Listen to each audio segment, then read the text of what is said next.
Bem-vindos de volta ao universo de A Desalmada. Hoje é quarta-feira e o capítulo de número 28 traz reviravoltas que vão mudar o equilíbrio de poder entre a Fazenda Primor e a família Toscano. Prepare o coração, porque nem tudo que parece justiça realmente é justiça. Entre alianças que se quebram da noite para o dia e segredos guardados a 7 chaves. Este episódio prova, mais uma vez, que em Chamam ninguém está completamente livre de culpa, nem mesmo aqueles que juram lutar do lado certo da história. Tudo começa com uma conversa tensa entre Antônio e Rafael. Antônio deixa claro que ainda não é possível apontar um culpado, porque a lei, gostando ou não, segue seus próprios trâmites. Rafael rebate com uma lógica fria. Enquanto a justiça não declarar os fazendeiros culpados, para ele, eles seguem sendo inocentes. É uma frase que soa a princípio como cautela jurídica, mas que na prática protege quem mais lucra com a demora. Otávio não esconde sua indignação.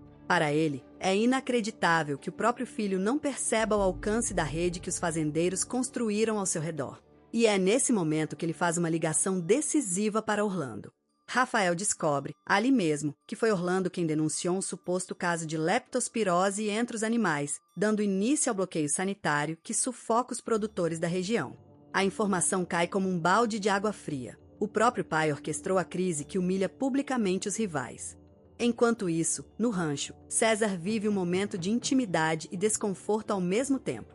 Ele pede que Fernanda não investigue quem é a mulher da fotografia que carrega, dizendo que o trabalho que ela lhe deu não dá a ela o direito de invadir sua vida particular. Fernanda entende e devolve a confissão com outra. Só Joana e Luiz sabem o que Otávio fez a ela e ela também não deveria ter contado a César. Pede segredo. Ele responde, seco e definitivo, que nem precisa pedir. O gesto seguinte é quase terno. Ela entrega a ele uma maçã de sobremesa e comenta o desejo distante de, um dia, poderem comer todos juntos com Joana à mesa. César devolve a bola para o campo dela. Isso depende só de Joana. Há algo revelador nesse gesto simples da maçã. Numa novela cheia de vingança e sangue, é nos detalhes pequenos que o roteiro deixa escapar a humanidade. Um homem que carrega uma foto secreta e uma mulher que carrega um segredo pesado demais para dividir com qualquer um. Os dois, sem perceber, começam a construir confiança pelo caminho mais raro de todos, o silêncio respeitado. A tensão entre as duas sócias do rancho ganha nova camada quando Fernanda reconhece, para si mesma, que errou ao trazer César sem avisar Joana, já que o rancho pertence às duas. Mas a raiva passa rápido. Fernanda descreve a amiga como alguém de coração bom, mas de gênio difícil e, no fundo, boa pessoa.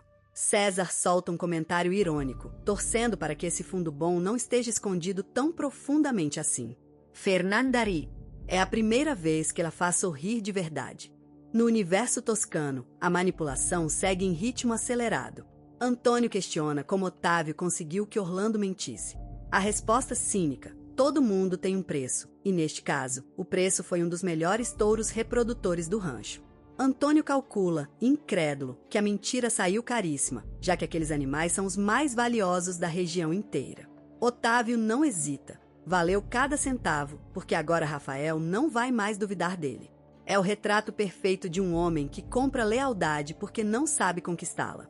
A trama íntima também avança. Miriam e Luiz passam a noite juntos, mas o amanhecer traz culpa, não reconciliação. Ela pede distância, sugerindo que os dois esqueçam o que aconteceu. É uma cena curta, mas carregada, porque revela que Miriam ainda não decidiu se quer perdoar de verdade ou apenas sobreviver à dor. De volta ao rancho, Fernanda defende César diante de Gabriel. Ele não vai machucar ninguém, e todos ali estão porque Joana lhes deu uma oportunidade.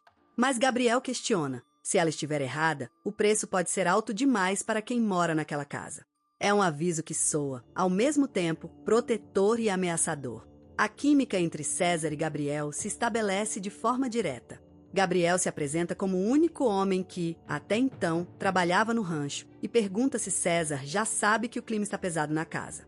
César quer saber se ele veio a mando da outra dona e Gabriel esclarece. O passado de César não importa, mas se ele prejudicar qualquer uma das duas, vai ter que responder a ele. César aceita o acordo sem drama. Só veio trabalhar, não quer confusão com ninguém. Enquanto isso, Marcela tenta semear veneno em Miriam, culpando-a por ter atrapalhado o relacionamento de Luiz com Rosalina, mesmo Luiz nunca tendo demonstrado interesse real nela. É manipulação pura, movida por ciúme.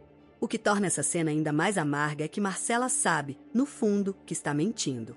Luiz nunca demonstrou intenção real com Rosalina, além de um flerte passageiro. Mas verdade nunca foi o objetivo de Marcela. O objetivo é semear insegurança suficiente para que Miriam se afaste, abrindo espaço para que ela própria ocupe o lugar ao lado de Luiz. É um plano frágil, movido mais por desespero do que por confiança em si mesma. Quando Joana finalmente chega e se choca com Fernanda por causa da contratação de César, ela impõe uma nova regra. A partir de agora, todas as decisões do rancho serão tomadas em conjunto.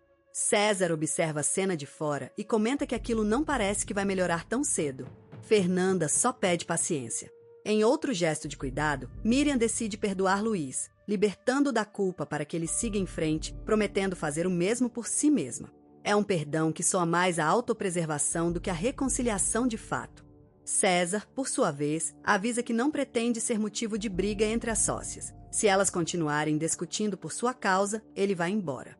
Fernanda insiste que Joana vai entender, cedo ou tarde, que o rancho precisa de mais gente trabalhando. César questiona algo mais afiado. Ela poderia ter contratado qualquer pessoa, a menos que exista outro motivo. A insinuação fica no ar, como se ele já suspeitasse que Fernanda o vê como peça estratégica contra Otávio. No plano político, Fernanda reúne os fazendeiros e tenta fortalecer a resistência coletiva contra as manobras de Otávio. Ela adverte que não devem confiar na gente da empacotadora, insistindo que precisam ser fortes e não ceder facilmente, porque cada concessão abre espaço para mais humilhação.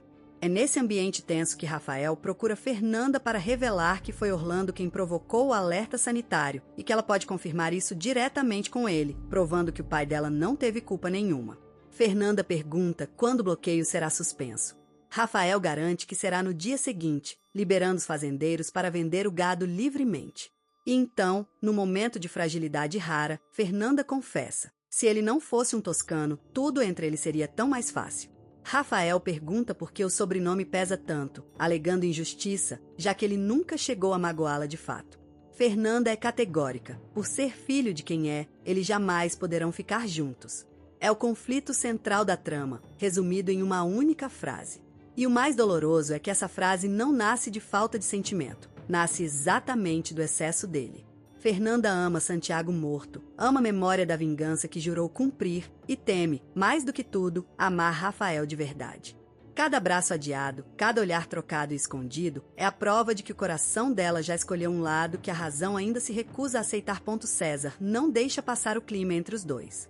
Ele pergunta a Fernanda se há algum problema com aquele homem, identificando-o como filho do toscano, e revela que tentaram, injustamente, colocar a culpa nele por um atentado, quando na verdade ele já estava preso no momento em que os tiros foram disparados. César percebe, no olhar trocado entre Fernanda e Rafael, que existe história ali. Ela evita o assunto, mas ele insiste, alertando que essa distração pode custar caro. Rafael, por sua vez, comenta que Fernanda não consegue esconder o que sente por ele, provocando o deboche de David. É um detalhe pequeno, mas revelador. Mesmo entre pessoas que mal se conhecem, o que Fernanda sente por Rafael parece transparente demais para permanecer segredo por muito mais tempo. E isso, dentro dessa guerra de sobrenomes, é perigoso. No submundo da cidade, Antônio visita o bordel de Flor e Belinha o recebe com um beijo. Flor reconhece César por uma fotografia enviada por Martina, revelando que a rede de vigilância sobre ele é mais ampla do que ele imagina. Otávio entrega a Rafael uma foto de César, contando que ele teria tentado tirar sua vida anos atrás, terminando preso por isso. Rafael fica em choque ao saber que Fernanda contratou justamente esse homem.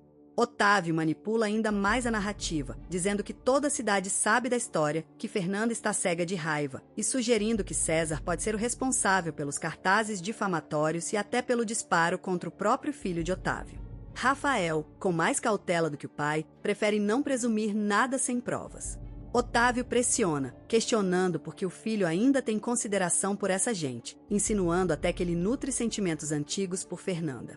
Rafael devolve a provocação, dizendo que às vezes parece que o próprio Otávio a odeia. Otávio nega com veemência, alegando que nunca a odiaria, apenas não suporta vê-lo sofrer por ela. Mas encerra a conversa plantando a dúvida definitiva: se Rafael confia tanto assim em Fernanda, que ele mesmo verifique, porque ela pode estar apunhalando os dois pelas costas. É um jogo de xadrez emocional digno de um mestre da manipulação. Otávio não precisa provar nada. Basta plantar a semente da dúvida no lugar certo, na hora certa, e deixar que a própria insegurança de Rafael faça o resto do trabalho.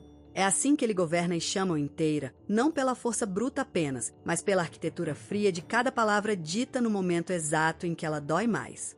Fernanda, sozinha diante do túmulo de Santiago, revela o quanto essa guerra lhe custa. Ela reconhece que foi um erro deixar Rafael se aproximar, mas garante que a lembrança da morte do marido pesa mais do que qualquer sentimento novo. Luiz a interrompe e ela, na defensiva, dispara. Se ele veio avisar sobre César, pode economizar o sermão. Luiz confronta-a com dureza, dizendo que ela só contratou César para desafiar Otávio, tornando-se amiga dos inimigos dele. Fernanda não nega, mas explica que também está fazendo isso para ajudá-lo, mesmo sabendo que Joana desaprova. Luiz insiste. Será que vale a pena perder a melhor amiga por causa de um homem praticamente desconhecido? Fernanda rebate que Luiz não entende a raiva que carrega desde a morte de Santiago e que não vai aceitar mais nenhuma injustiça. Luiz observa algo mais profundo, que ela tem medo e que, de certa forma, se sente responsável por todos ali, como se fosse mãe daquela gente toda, querendo protegê-los a qualquer custo.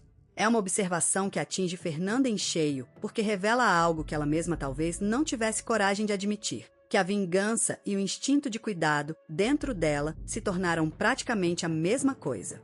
Fernanda admite ter contratado César por impulso, mas reafirma que pretende descobrir se ele foi condenado por ser culpado ou por ser vítima de um sistema manipulado por Otávio Toscano, o verdadeiro motivo por trás de toda sua desconfiança.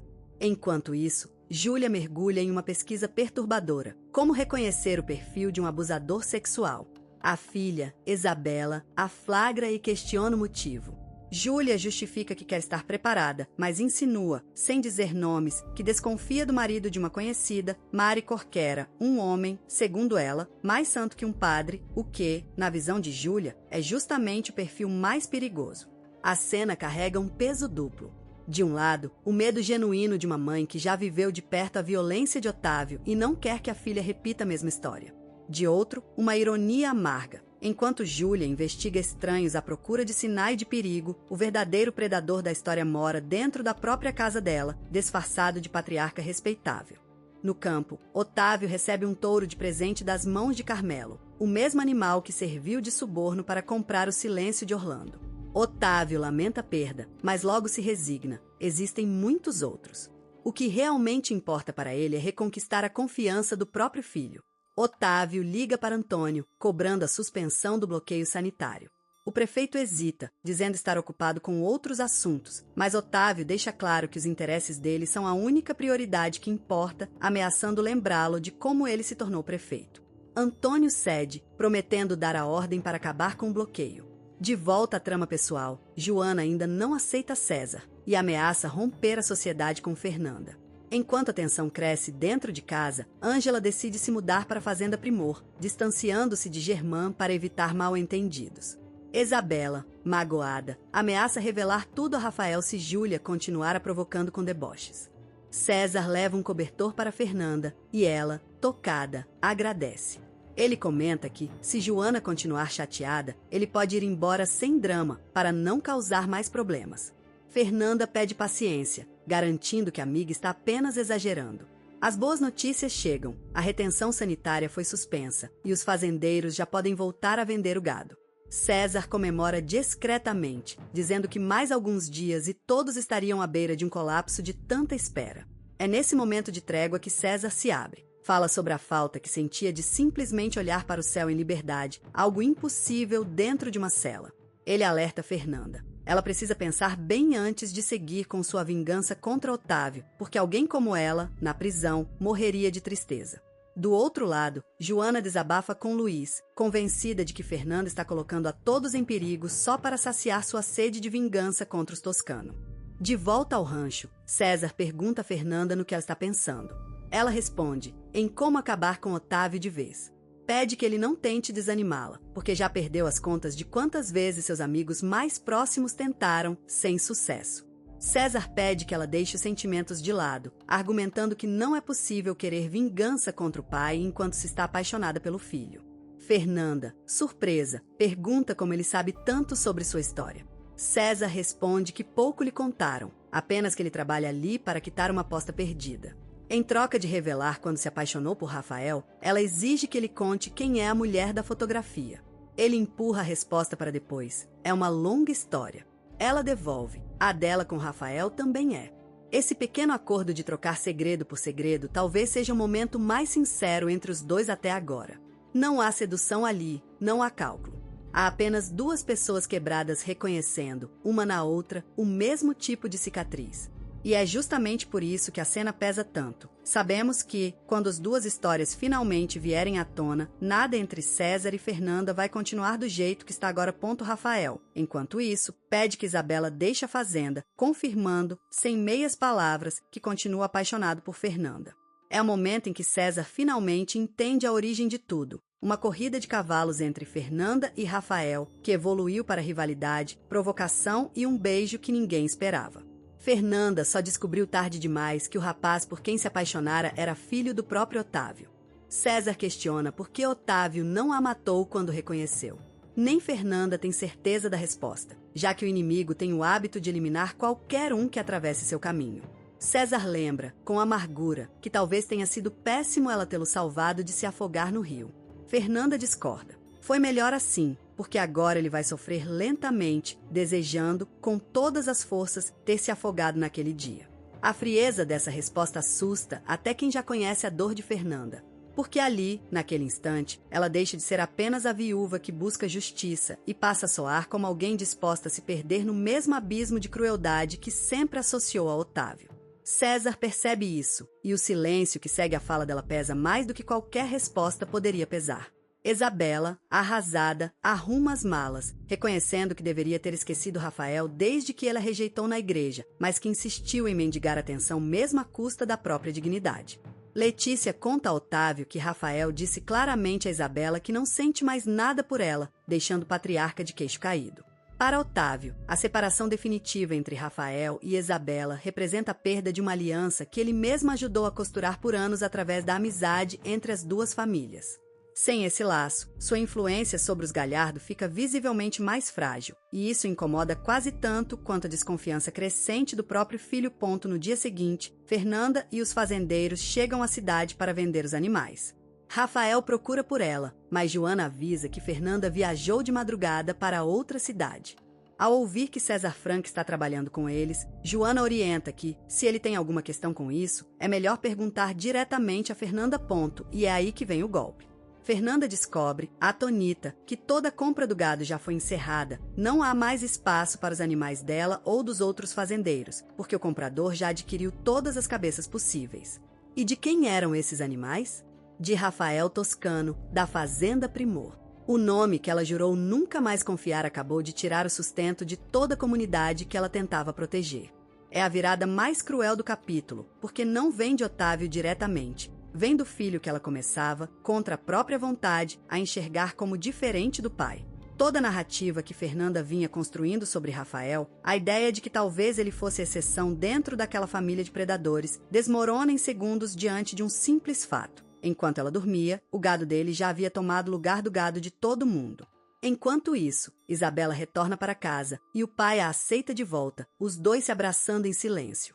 Otávio, frustrado por Isabela ter ido embora, desconta a raiva em Júlia, numa cena de tensão que termina em um confronto físico abrupto entre os dois.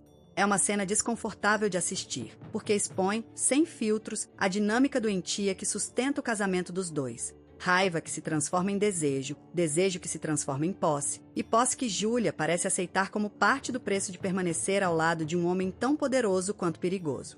De volta à cidade, César confronta Fernanda. Como ela ainda pode duvidar do tipo de homem que é Rafael, depois de tudo isso? Fernanda, incrédula, diz não acreditar que ele fez aquilo justamente depois de tudo que havia prometido quando procurou. César argumenta, sem pena. Rafael queria que ela baixasse a guarda, e é hora de aceitar que ele carrega o mesmo sangue do pai. Por que seria diferente? Ele ainda provoca. Talvez Rafael esteja agindo assim só porque ela terminou com ele. Fernanda rebate, culpando por afetar diretamente os outros fazendeiros, justamente quando prometeu ajudá-los. César dispara a pergunta que resume tudo. Não é estranho que, para conseguir o que quer, ele sempre passe por cima de todo mundo? Fernanda não tem resposta fácil, porque agora precisa explicar aos fazendeiros por que os convenceu a não vender antes e o prejuízo será enorme. Ali, diante dos próprios aliados, ela percebe o quanto seu julgamento tem sido guiado pela dor e não pela estratégia. Ela sempre acreditou que a raiva era combustível suficiente para vencer Otávio, mas o episódio de hoje prova o contrário. Raiva sem cálculo é só mais uma arma que pode se voltar contra quem a empunha.